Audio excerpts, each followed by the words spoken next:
Halloween night. The one time of year when strangers come to your door and you're supposed to welcome them. When masks hide faces and costumes hide intentions. Most Halloween nights end with candy and laughter, but some end with police reports, missing persons, unexplained deaths. Tonight, we share 3 true Halloween stories. Stories where opening your door meant letting in something evil, where trick-or-treating became a death trap, where the scariest costumes weren't costumes at all. October 31st, 2022. Our neighborhood in suburban Ohio was perfect for Halloween. Safe streets, friendly families, houses decorated from top to bottom. My wife Amanda and I had been handing out king-size candy bars all evening. Our 6-month-old son sleeping upstairs. Everything was perfect. By 8 p.m., the flow of trick-or-treaters was slowing down. Just a few stragglers, mostly teenagers, trying to score last-minute candy. Then the doorbell rang again, but not a normal ring. Someone was pressing it over and over, frantically, like they couldn't stop. I opened the door expecting a group of rowdy teenagers. Instead, there was just one small figure, a little girl. She wore an old-fashioned dress, lace collar torn, hem dirty, fabric yellowed under the porch light. Her hair was stringy and thin. The mask was paper, vintage style, from the 1950s, with cartoon eyes and painted red lips. She held out a pillowcase for candy, but her hands, they were wrong. Wrinkled skin, age spots, thick veins. Not a child's hands at all. "Nice costume," I said, dropping candy into her bag. Maybe it was part of the costume. Special effects makeup on the hands. She didn't say thank you. Instead, she tilted her head slowly, mechanically, and whispered through the mask, "Do you want to see my mom?" Maybe another night. Happy Halloween." She turned and walked down the steps. Each movement was stiff, jerky. Her knees didn't bend naturally, like a puppet being controlled badly. I tried to forget about her. Just some weird neighbor kid being creepy for Halloween. That's what the holiday was about, right? 10 minutes later, the doorbell rang again. Same desperate pressing. Same rhythm. It was her again. Same little girl. Same dress. Same mask. But this time, her pillowcase was empty. The candy I'd just given her was gone. Where did it go in 10 minutes? Did she dump it somewhere? This time, she wasn't wearing the paper mask. She'd taken it off. Underneath was an old woman's face.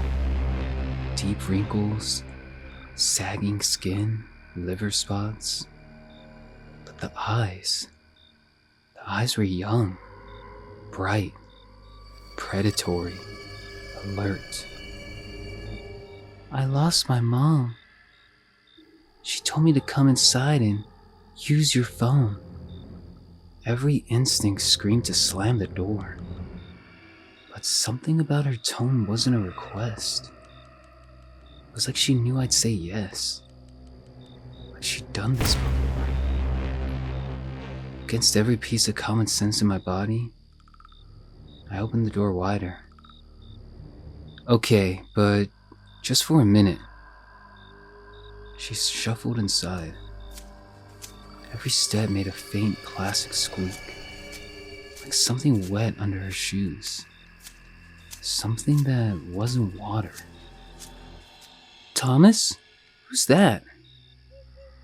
Just a trick-or-treater, I called back. But when I turned around, she wasn't by the door anymore. She was halfway up the stairs. Amanda, stay in the nursery. Lock the door. I bolted after her. She moved faster than seemed possible for someone so stiff. Those jerky steps suddenly becoming almost animal quick. I reached the top of the stairs just in time to see her disappear into our baby's room. She was standing by the crib, rocking side to side, humming something off-key and ancient sounding. That's when I noticed what she was holding in her other hand. Not her pillowcase. A kitchen knife. Our kitchen knife. She must have grabbed it when I wasn't looking. Put the knife down. Right now. He has your eyes. Such beautiful eyes. I collect eyes, you know. I have jars and jars of them at home. I lunged at her. She was faster than she should be. The knife slashed at me, grazing my arm, cutting through my sleeve. I shoved her back hard. She hit the wall with a thud that should have hurt, but she didn't grunt, didn't even flinch. She just smiled wider. I grabbed my son from the crib. Amanda appeared in the doorway. We ran, out of the nursery, down the stairs, and out the front door into the street. We screamed for our neighbors, called 911 from the sidewalk. Police arrived within 5 minutes. But when they searched the house, she was gone. No trace of her. No fingerprints. No evidence she'd ever been there, except for my cut arm and our testimony. For weeks, I tried to convince myself she was just some deranged person. Maybe on drugs. Maybe escaped from somewhere. Local woman found murdered in her home. The victim was identified as 58-year-old Margaret Chen. Her face was surgically removed. Husband reported missing. I was watching the news when the story came on. They showed a photo of the victim before. It was the same face. The exact face that the old woman had been wearing. Margaret Chen's face. She'd been wearing someone else's face like a mask. Police found candy stuffed in the victim's mouth. Halloween candy. Authorities believe this may be connected to other unsolved cases from previous Halloween nights. I called the police with the information.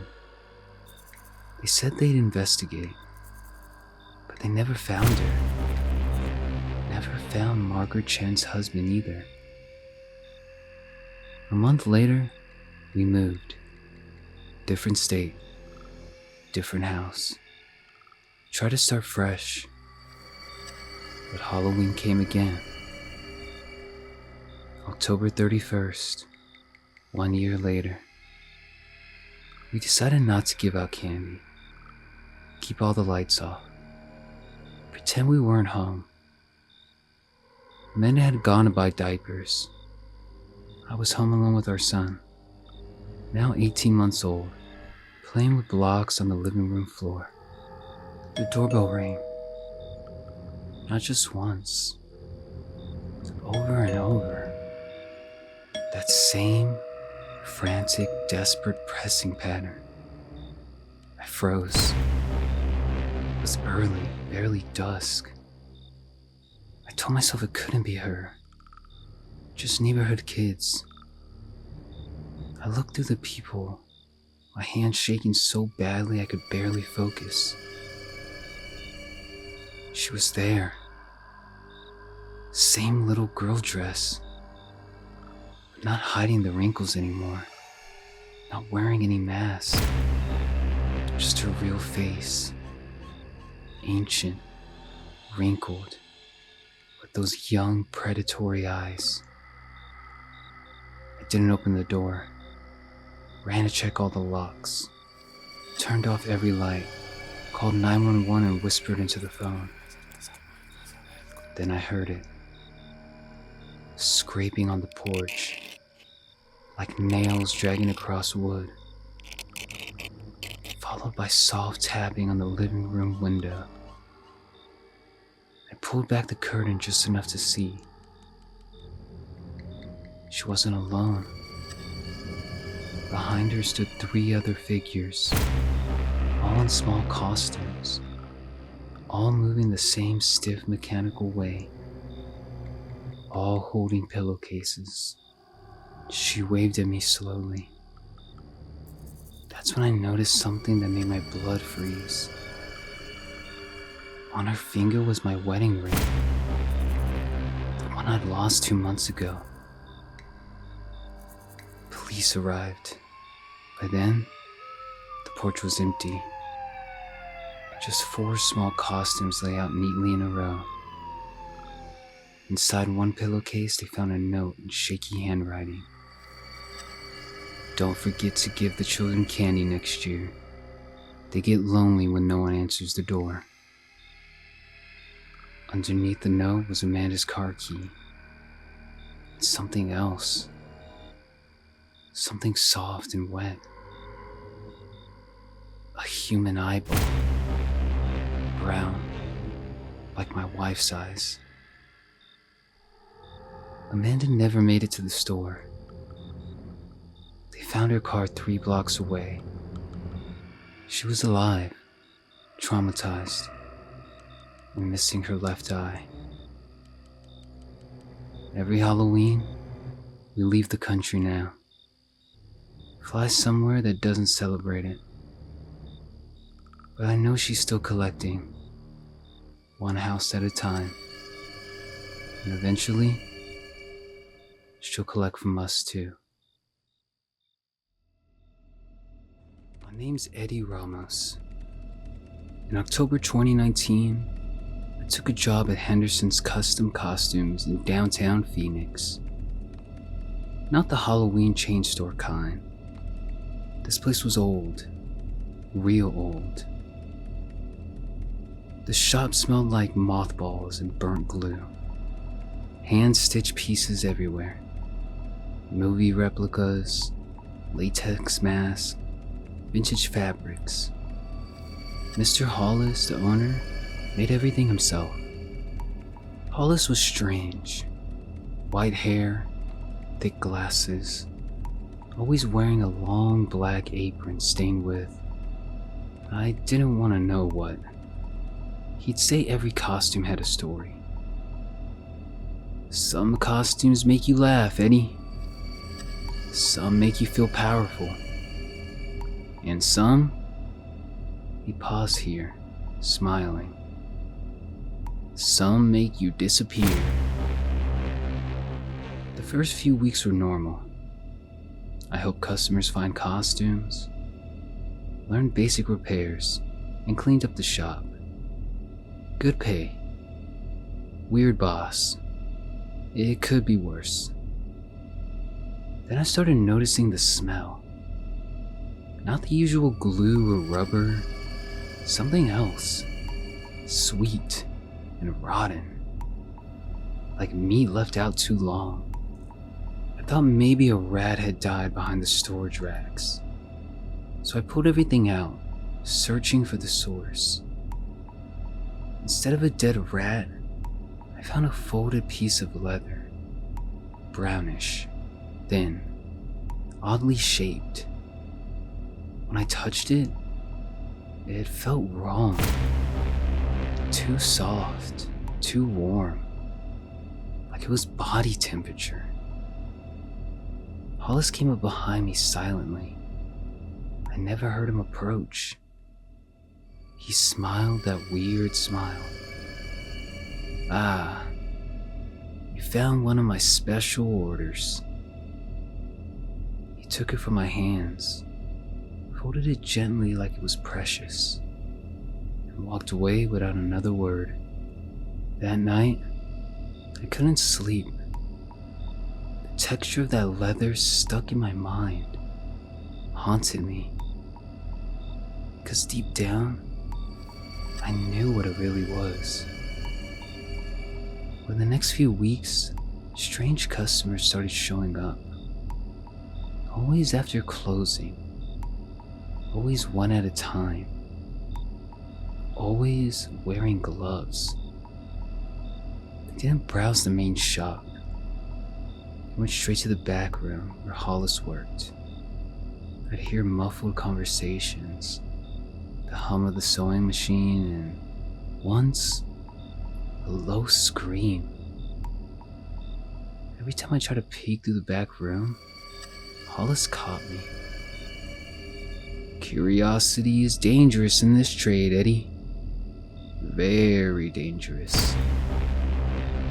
One night, I saw him wheeling in a large trunk.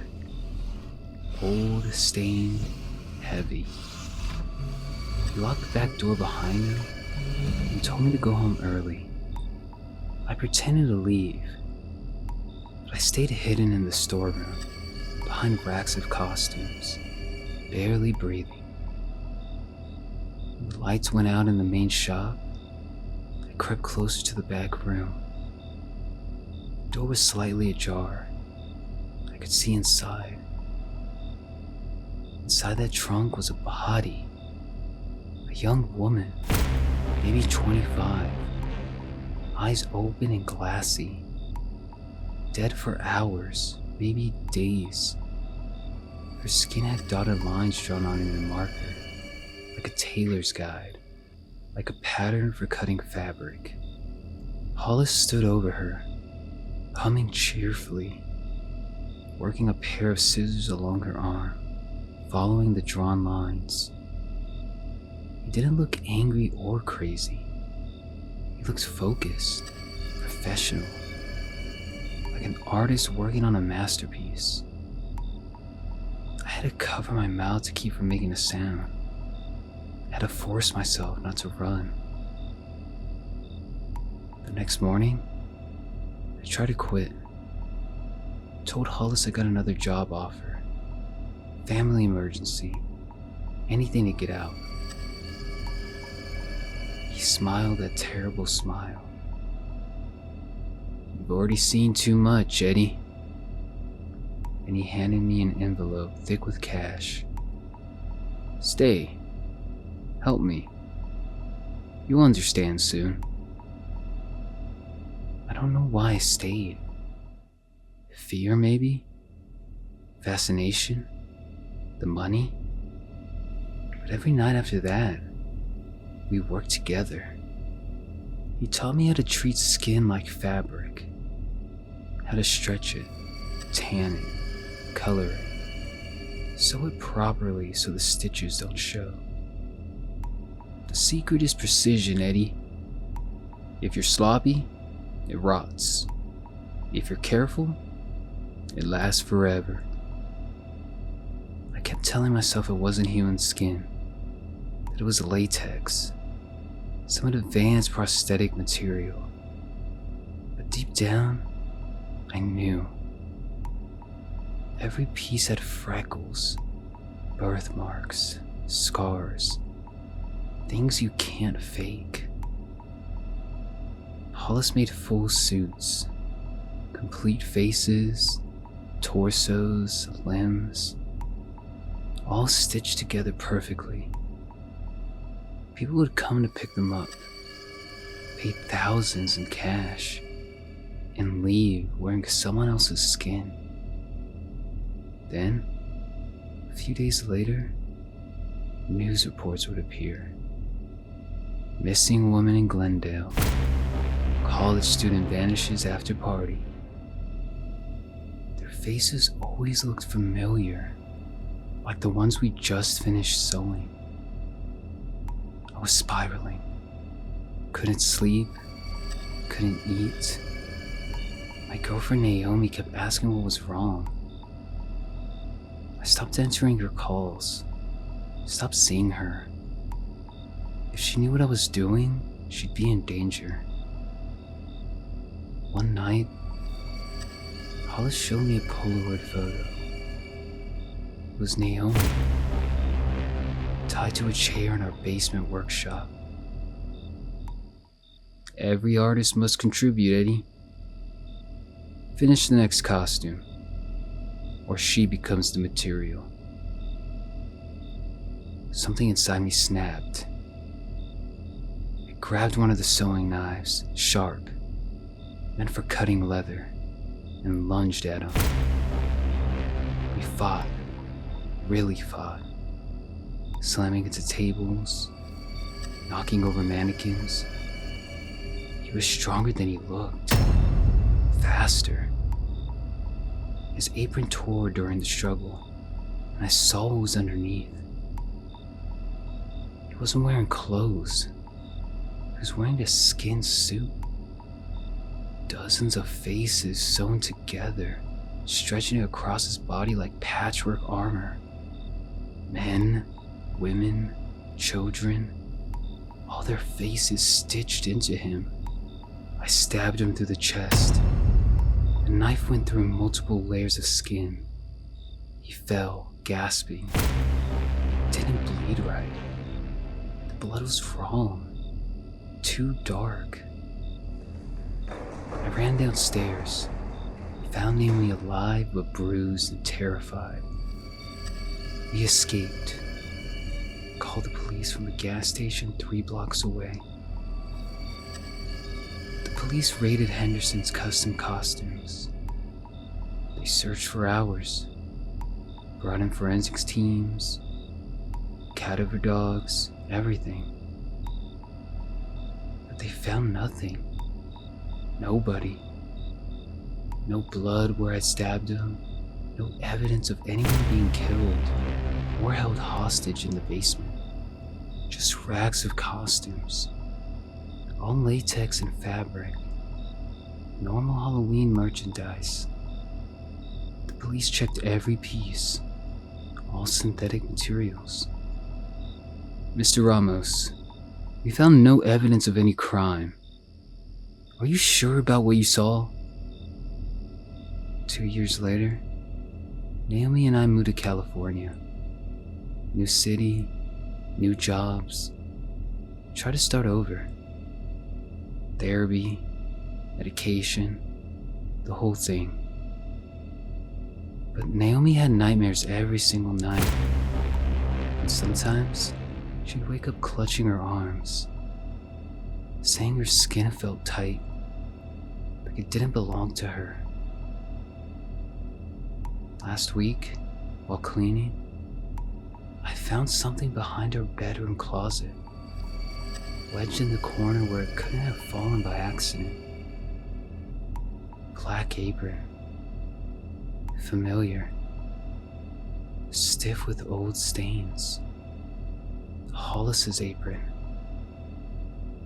Inside the pocket was a Polaroid. Recent. Taken through our bedroom window. It showed me sleeping in our bed. But in the photo, I wasn't wearing my skin. My face was missing. Just raw muscle and skull. Naomi's been acting strange ever since I found it. Her voice sounds different sometimes, off-key. Her smile doesn't reach her eyes anymore. Last night, she came into the bedroom wearing something new. A perfect replica of my face, stitched crudely on her own. See, Eddie? Everyone wants to be someone else. And I'm very good at making that happen. Behind her, in the shadows of our hallway, I saw him. Hollis, still wearing that patchwork skin suit, with new faces added, and he was smiling. If you're listening to this, it means they let me record it. It means I'm already part of the collection. Another face in Hollis' suit. Another costume for Halloween. October 1st, 2021. The gates opened and I stepped out of Stateville Correctional Center after 10 years inside. The air smelled like rust, oil, and rain. Behind me came Marco, Dale, Tito, and Curtis. We weren't friends. We were survivors. Cellmates from different blocks who got out on the same day. I bought a beat-up white van off a guy who owed me.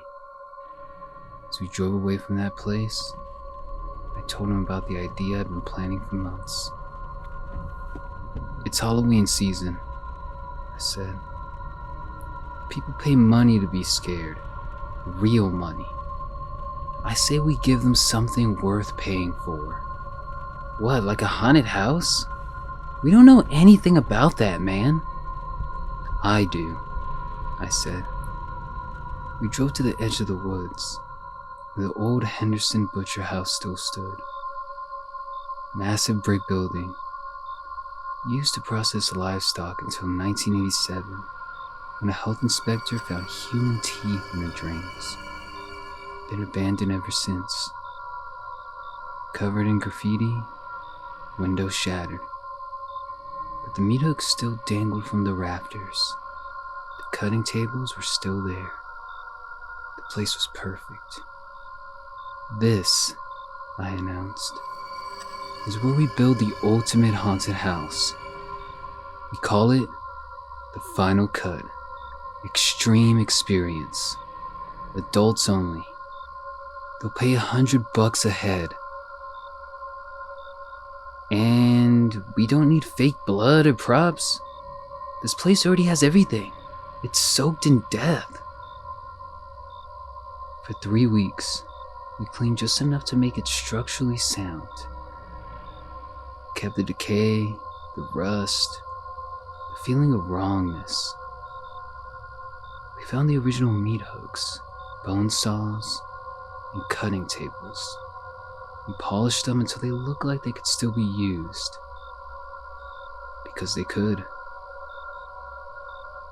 Got the generator working.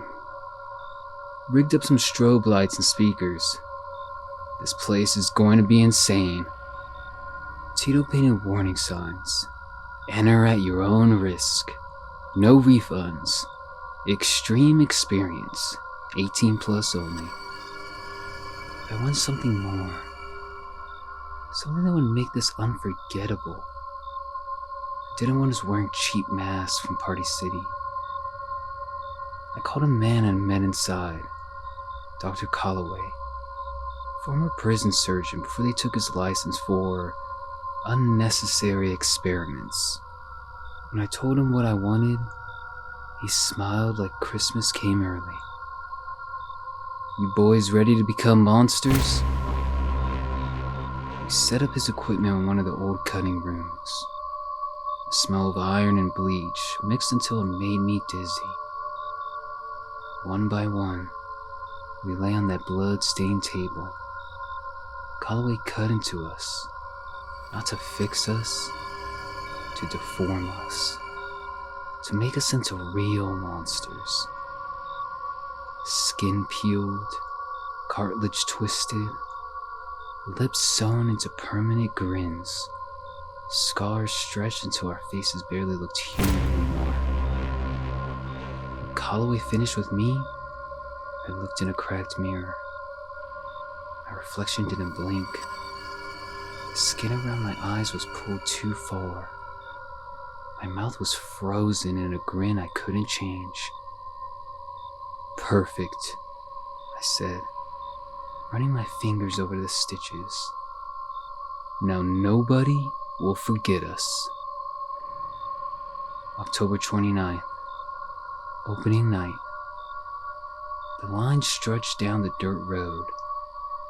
50 people paid $100 each to get scared by real ex-cons in a real slaughterhouse. They signed waivers without reading them. No refunds, no lawsuits, no guarantees of safety. All legal, all binding. The first group laughed when they entered, took selfies with the meat hooks, joked about how realistic everything looked. But as they went deeper, the lights got dimmer, the paths got narrower, doors locked behind them with quiet clicks they didn't hear over the sound effects. The screams started to sound different, less playful, more desperate. They were realizing this wasn't part of the show. The first one to die was a teenage boy who shouldn't have been there. Fake ID. He thought the knife in my hand was rubber. He laughed until I cut his throat. The way the blood sprayed on the old tile floor was almost poetic, like art. The others ran. Every path led to a dead end. He designed the house like a maze with only one exit. Through us. By midnight, the whole group was gone. The freezers were full again, just like when this place operated legally. The air smelled like copper and smoke. I stood there with my crew, their mangled faces grinning permanently, all of us laughing like kids around a campfire. We'd found our purpose. October 31st, Halloween night. A woman showed up alone. Said her name was Lena, reporter type, asking questions about the final cut. I'm writing a story about extreme haunted houses. Mind if I get a private tour? I recognized the cautious tone immediately. She thought she was being clever. We're happy to give you the full experience, I said. She brought a hidden mic, probably a wire. I could tell from the way her jacket said. But the cameras we'd installed saw everything. As she walked through, she noticed things most people didn't. The blood on the walls wasn't paint. The meat hooks had tissue stuck to them. The mannequins had veins. I watched her eyes change from curiosity to understanding to pure terror. That's when I locked the main door. Let me out! I know what you're doing here! I called the police! She ran from room to room. But Marco was in one, Dale in another, Curtis and Tito blocking exits. Every corridor led back to me. Welcome to the final cut, sweetheart. Hope you're ready for the exclusive story. I cornered her near the old freezer. She tried to talk her way out, offering money, promising not to tell. Everything desperate people say. We strapped to the same table where Calloway had transformed us. The light flickered above her like it was alive. Why? Why do this to people?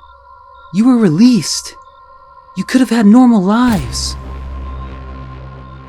I leaned close so she could smell the blood still on me. Because prison made us monsters, I whispered. Now we just stop pretending we aren't. The scalpel slid through her skin like butter. Her screams turned to wet gasps, echoing through the pipes above. When I peeled away her face, I felt something strange. Not guilt, not horror. Calm. Satisfaction. Like I was finishing something I'd started years ago. A year later, the final cut reopened. Same name, new owners, the news said. Some people thought it was a different operation. Rebuilt and reopened after last year's mysterious closure, the final cut promises an even more extreme experience this Halloween season. The camera panned across the team standing outside the butcher house, all smiling for the grand reopening. I stood in the back row, my new face fitting perfectly. Lena's face, stretched over my skull, stitched carefully at the hairline. In front of me, Lena smiled for the camera. The woman wearing Lena's face stretched over a stranger's skull, one of our recruits. Perfect shot, everyone. This is going to be great publicity. I turned toward the lens and smiled with Lena's lips, waved with her hands, stolen from her corpse and preserved carefully. Some mask you put on, some mask you sew on, and some masks become you permanently. We have 43 faces now. 43 people who came to the final cut looking for scares. 43 masks we wear in rotation. This Halloween, we're expecting over 200 customers. The line's already forming. People love extreme experiences. And we're ready. The hooks are polished. The freezers are empty. Dr. Calloway is standing by to help us add new faces to our collection. So if you're planning to visit an extreme haunted house this Halloween, if you see one run by people whose faces look too tight, whose smiles don't quite match their eyes, remember, some of us aren't wearing costumes. We're wearing the people who came before you. 3 Halloween nights, 3 different kinds of monsters, 3 ways that people in costumes became something worse than horror movie villains. The old woman still collects children, one house at a time. Henderson's Custom Costumes reopened under a new name in a different city. The final cut still operates, taking reservations for next season. Police never found most of the victims, never arrested the real perpetrators, because the monsters looked human. They had identification. They ran legitimate businesses. This Halloween, before you open your door, before you buy that perfect vintage costume, before you pay for that extreme haunted house experience, we'll be waiting for you. Because the scariest thing about Halloween isn't the monsters in costumes. It's the monsters who don't need costumes anymore.